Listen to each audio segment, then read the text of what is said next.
मेरे प्रिय बच्चे, तुम्हारे पास एक तांत्रिक और पड़ोसन महिला बार बार आ रहे हैं, पर तुम अब तक समझ नहीं पाए कि वो दोनों तुम्हारे जीवन का सर्वनाश करने आए हैं। उनकी मुस्कान में मिठास नहीं, एक जहर छुपा है। जो चाय वो तुम्हें पिलाती है, उसमें सिर्फ स्वाद नहीं, बल्कि वो मंत्र है जो तुम्हारे शरीर को कमजोर करता जा रहा है।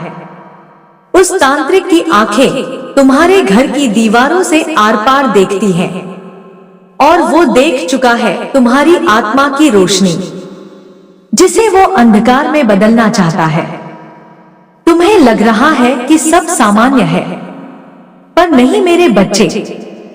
वो महिला जो तुम्हारी मदद का दिखावा करती है, तुम्हारे बच्चों के सिर पर हाथ रखती है, वही हर रात एक गुड़िया पर कीले ठोकती है।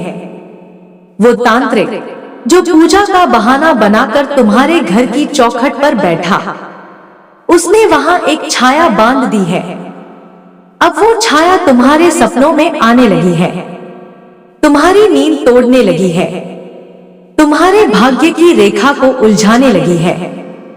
मैं महाकाली अब तुम्हें चेतावनी देने आई हूं। उन दोनों की योजना पूरी हो उससे पहले तुम्हें अपने घर की रक्षा करनी होगी। उस तांत्रिक ने जो माला पहनी है, वो खोपड़ियों से नहीं, तुम्हारे जैसे 7 निर्दोषों की आत्माओं से बनी है।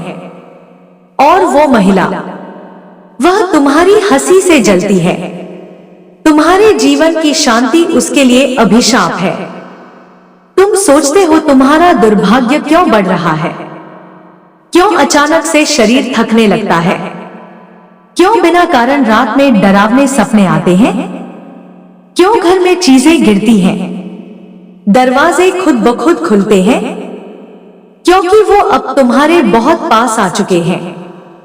अब निर्णय तुम्हारा है मेरे बच्चे। डरकर बैठ जाओ, या मेरी शरण में आकर उन दोनों को जलाकर भस्म कर दो। मैं तुम्हारे पीछे खड़ी हूं, पर पहला कदम तुम्हें उठाना होगा।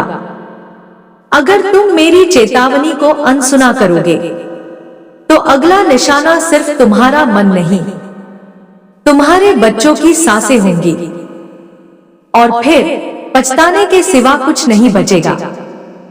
सावधान हो जाओ, क्योंकि समय बहुत कम बचा है। वो तांत्रिक फिर आने वाला है, और इस बार वो कुछ छोड़